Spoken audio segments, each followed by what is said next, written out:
Good morning. Good morning, everybody. Good morning. Good morning, Misty. Good morning, Jenny. Good morning, Kitty. Good morning, Regina. Hi, Linda.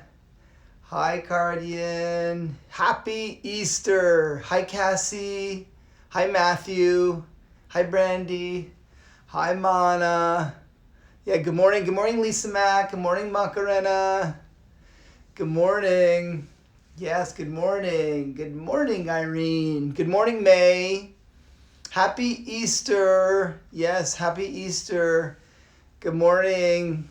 Good morning, Marcia. Hello. Hi, Brian. Hi, Lizzie. Happy Easter. Claudia. Hi, Claudia. Hi, Catherine. Hi, Nikki. Hi, Lisa. Hi, Faye. Good morning. Hi, Zoe. Hi, Zoe. Hi, Danny. Hi, Serene. Happy Easter. Happy Easter. Good morning. Hi, Suzanne. Happy Easter, Suzanne. Hello. Hello. Yes. Morning from Sydney. Yes, good morning, Sydney. Morning, Angel. Hi, Shirley. Yes, happy Easter to everybody. Hi, Pei. Hi, Su Ling.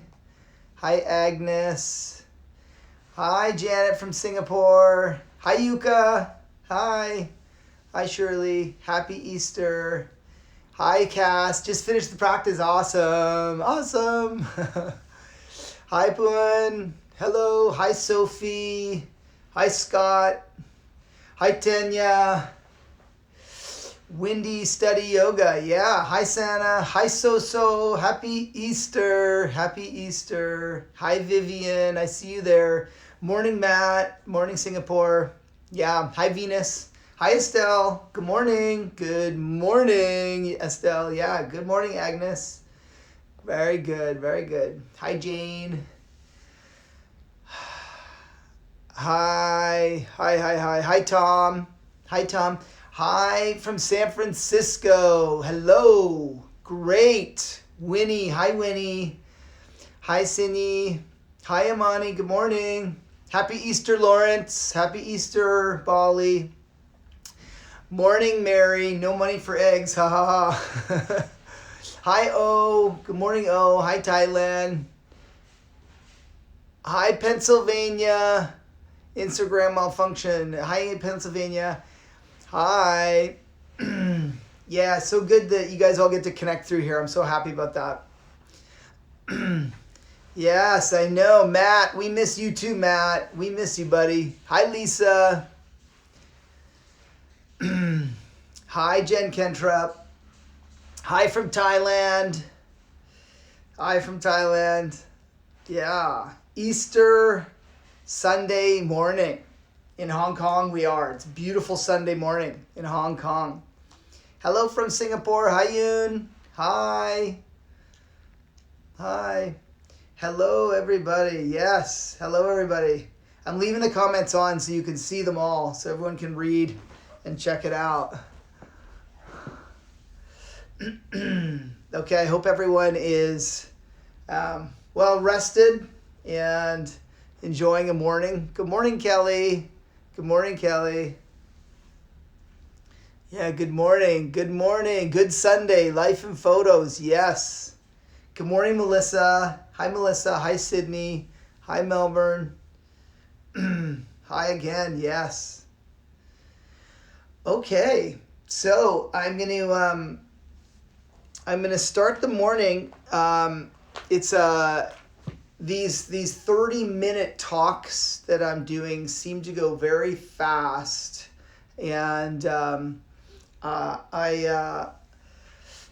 feel compelled when I start them to sort of touch on the previous talk or even the some of the previous concepts that we have shared here. But I am uploading. Good morning, Mary. Good morning. I'm uploading them to YouTube so you can go back and check on those.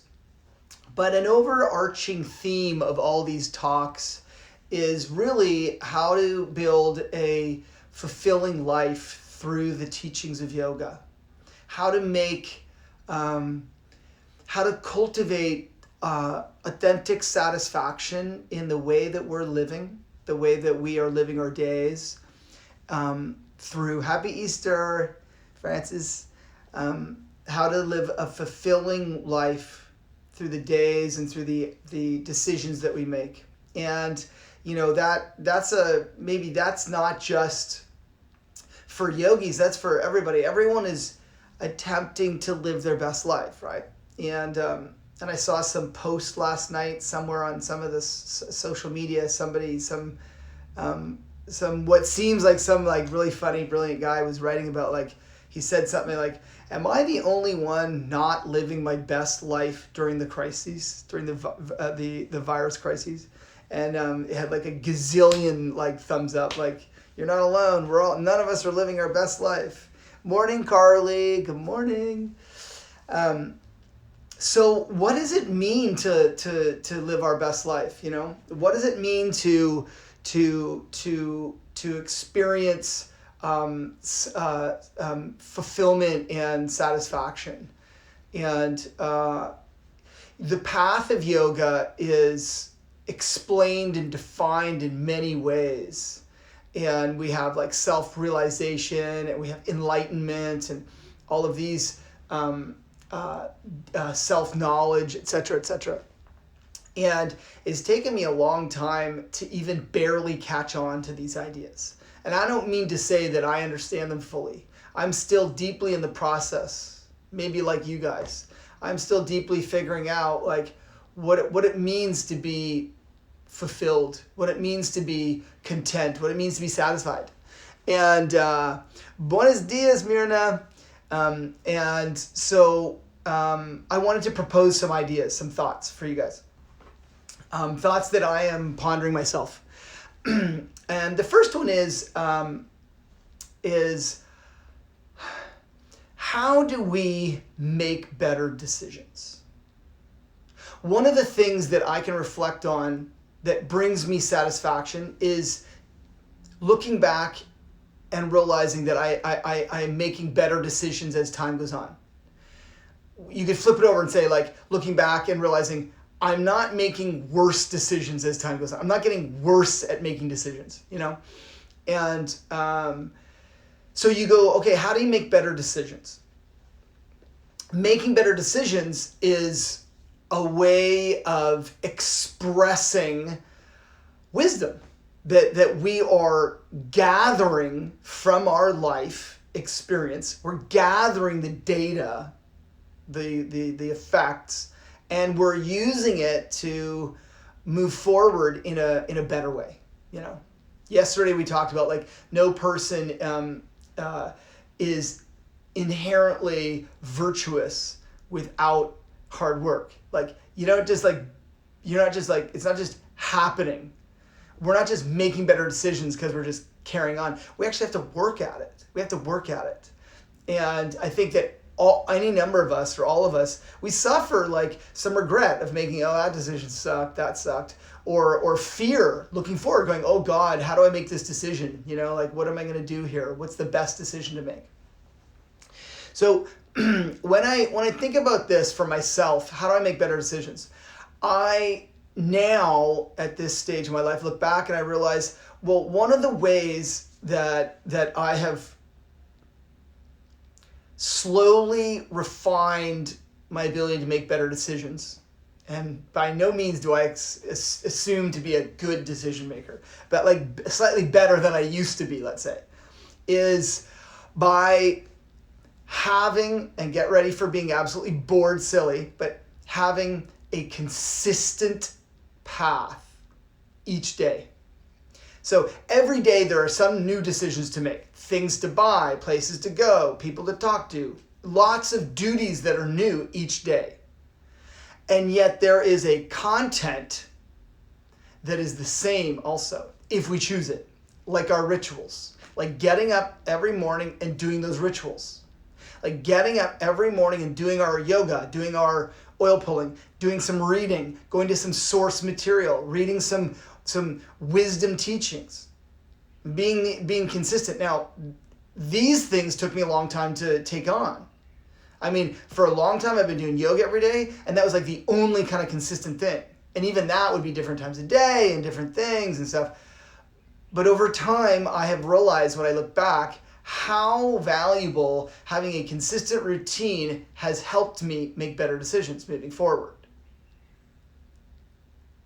Making better decisions because there is some ground in my life that is stable. In my life, I have tended in these last years to travel a lot, teach all over the place, be in and out, be very mobile, be very free. You know, like there's this like freedom of movement. And yet what comes with that is instability at some level. So having stability has been key, meaning having a set time to get up, having some set routines to do when I get up, that I don't break them. I don't break them. In my current incarnation, I don't break them. I set time aside to read. I set time aside to do all these things. And it doesn't, if I pile it all together, it doesn't take that much time. Previous to doing that, it would look at me like, oh God, so many rituals, so much time. But actually putting it all together, it's like that much of my day. But it creates stability because it shows me some commitment and some consistency, some traction. And traction is so important for making better decisions. Meaning, when you do something, it shows value. That like it gets traction and it actually moves you forward. So, I have. I'm going to read you some passages from the 7 states of wisdom. The 7 states of wisdom. Okay? So I'm going to read you the 7 states of wisdom. Here we go. Knowing that which has to be known. Knowing that which has to be known. This is a good one. It's like, what has to be known? Well, how about like knowing ourselves, like, what is the capacity of my body? We don't know. Most people don't know. Oh, that's too much, or oh, that's not enough. It's like knowing the capacity of your body. You have to like live into your body and challenge it to recognize it. Knowing the capacity of your mind. Knowing that which has to be known. Like the assumption that like, I'm not smart. In school, I didn't do very well. Like in high school, I struggled. In university, I struggled. Everyone seemed to be doing so well, and I did not do very well. And I felt during university like, God damn, everyone is way smarter than me. You know? Way smarter than me. And I look back now, I'm like, no, I just had zero discipline and I had no technique on how to study. No one showed me how to study. I just got given assignments and go like, good luck. And I'm like, shit, you know? And so, good morning, Janet. So I had this assumption like, my brain is not smart. I don't have the capacity.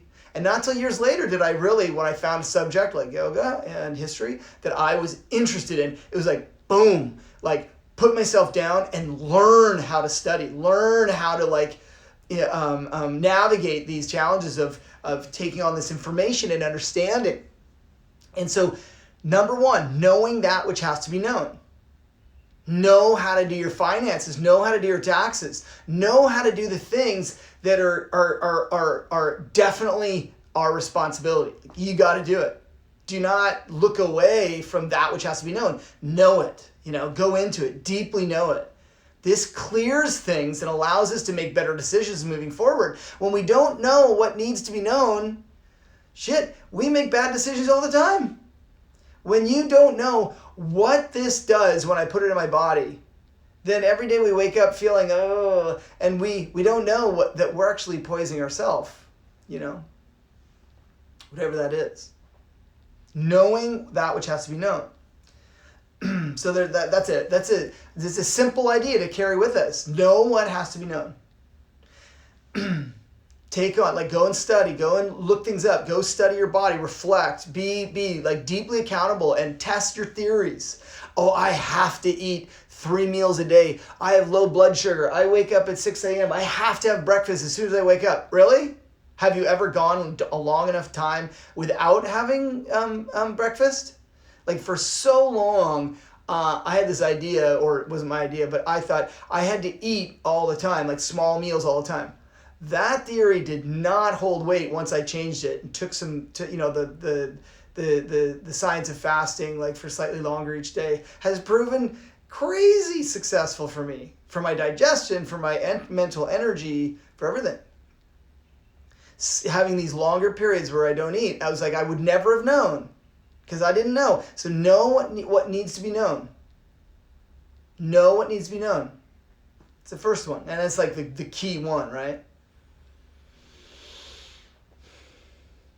2, ready? Discarding that which is to be discarded. I like that one. So it's like knowing what needs to be known is like gather the information, go and know yourself, go into yourself, reflect on yourself, own who you are, take responsibility for the things that are yours within the sphere of your control, and know what has to be known and be like serious about it, But then discard that which is to be discarded. Wow. It's like, yoga, it's like, let it go. Like, go with the flow. Don't get stuck. No shit. It's like, know what needs to be known and do what you got to do to know it. Like, it's the people doing it wholeheartedly all the time that actually catch on to things, to get traction. They do it all the time, like the 10,000 hour rule or whatever. Like, get into yourself, know yourself, do it till you know it. But discard what needs to be discarded. Like, all the bullshit, that all the stuff that is not needed anymore. And wow, there's a lot. There's a lot, There's a lot. Like the stories that we're not smart enough. This is bullshit. Train yourself. And like discard what needs to be discarded. Like habit patterns that are just not lining us up right. Things like it's so hard to break a habit, to break a vice. It's so hard because vices are where all the sensual gratification and sensory joy come from. Touching, tasting, all this stuff. But like discard what needs to be discarded. What does that mean? I used to be a ravenous magazine reader. I used to love magazines. Rolling Stone magazine, Time magazine, I would read Vanity Fair. Oh my God. I would read, when I was a kid, my mom loved like People magazine and Hello or whatever from England, all the salacious like garbage mags. and then I got into like reading Wired and reading, Men's Health and Outside. I had a subscription to Outside and all these magazines. And one day last year I realized this is such a trapping of distraction. And I just decided there and then, no more magazines. I only read books. Boom. I was like, boom. Only reading books. And I'm like, gosh, I read like a little article here and there all day long. And I took that out and that became time to read books. I was like, wow. And the books gave me so much more insight, knowledge, and held my attention for a longer period of time. So I was garnering a concentrative power, which is a key to making better decisions. The ability to have concentrative power, where the mind is like, not like, whoop, whoop, whoop, little here, little there, little here, little there. Concentrative power. So discard what needs to be discarded. Like eating one less meal a day. Try it out. I'm not giving you food advice. I'm saying like try it out, or discarding the stuff on your desk. Just clear it. See what happens. I have so many stories on that for me. I'm such a maximalist by nature that I've had to learn to discard and discard and discard and just like clear it out, like to be free of it. And to learn that by discarding things, again, you get better at making decisions because you know what needs to be known, take the right things on, and you get rid of the things that are no longer needed and not even, they're supposed to be discarded. You're supposed to get rid of that. And when you do this in and out, taking on the right knowledge, getting rid of the wrong knowledge, and discard the stories. Discard the stories. Take on wisdom from something deeper and discard the stories. And in doing that, whoo, immediately our wisdom center starts to light up. We make better decisions.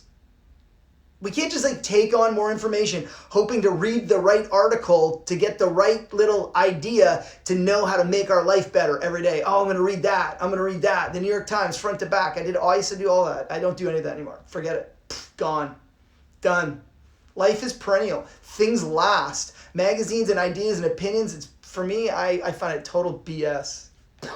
I don't even watch the late night shows anymore. I used to watch that all the time, all the late night comedy shows. And I used to love it, all these ping pong. And it just like, it became like, my mind just became a ping pong of opinions. Like I was taking on their opinions. Oh yeah, I believe that, or he's good, or he's bad, or she, gone. Giving my mind rest to make better decisions. Take on the right things, know what needs to be known. Get rid of the things that do not need to be known. Get rid of them. Don't need other people's opinions in my head, you know?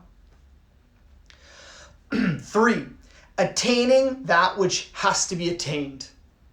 So these start to grow deeper within them. It's like they unpeeling an onion.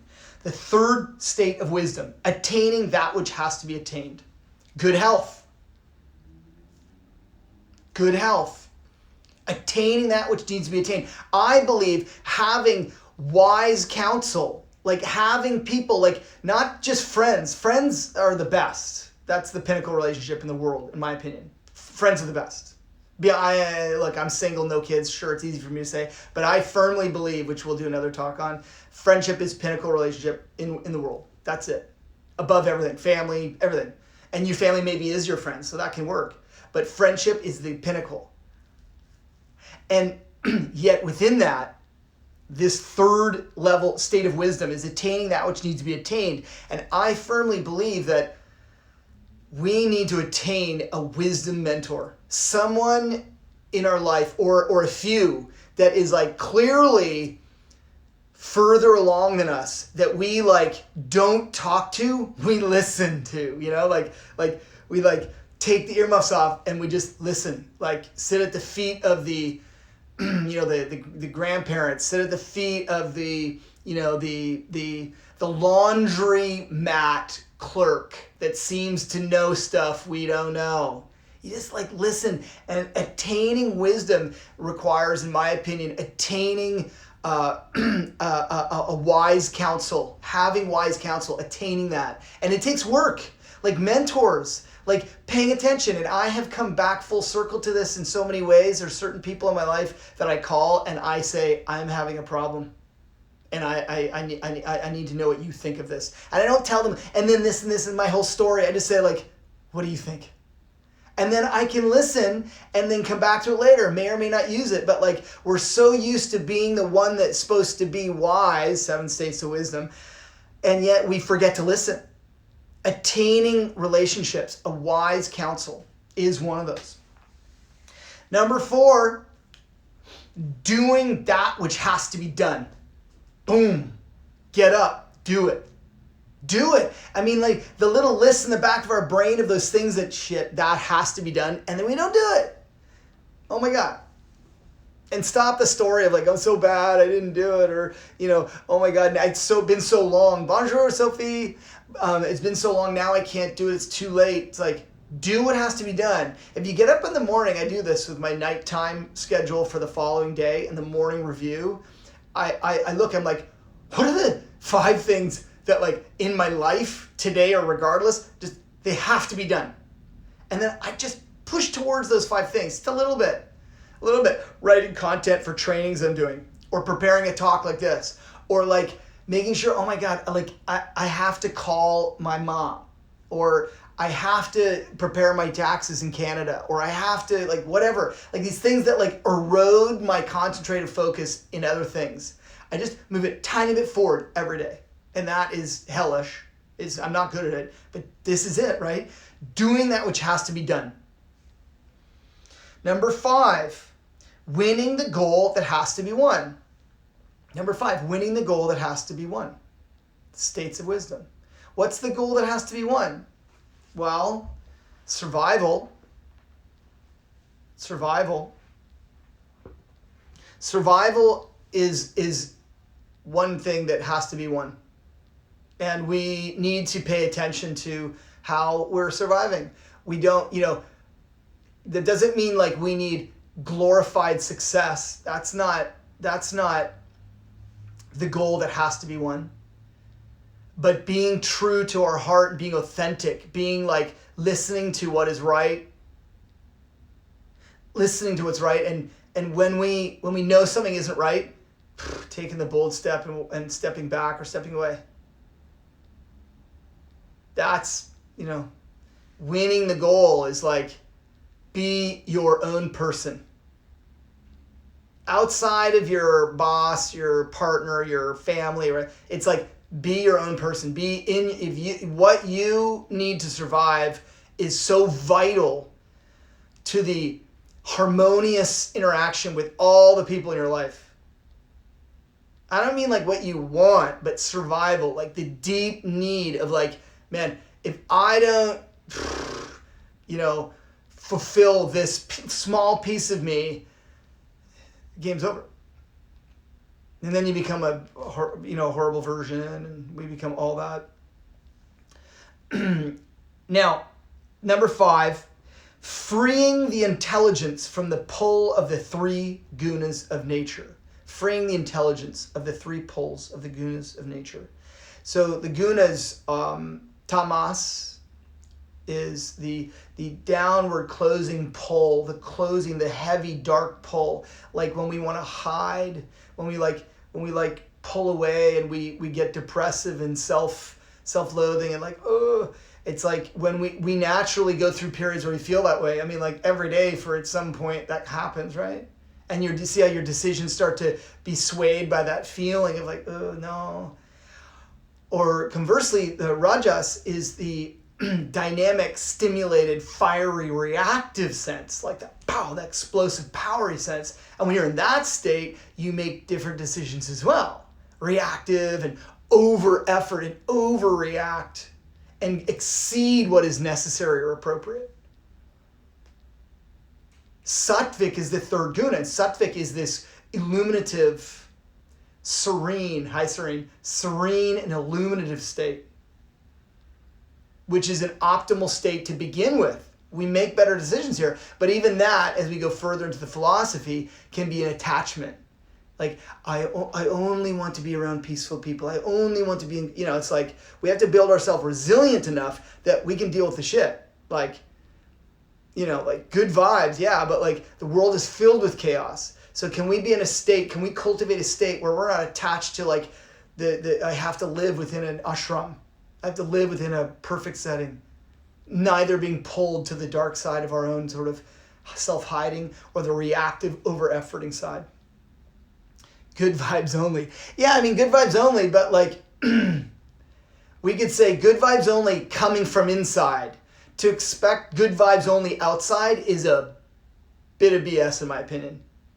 When we say good vibes only, what we should mean is good vibes only, that is how I will operate towards the world. The world is chaos. Some people are suffering and they're not giving out good vibes, and we need to be compassionate. It's good vibes only is a self-determined reality. It isn't the world outside. Otherwise, you'd be living in some 5-star resort in Hawaii the whole time, and then you'd still see how you would feel not so good, because that becomes terrible.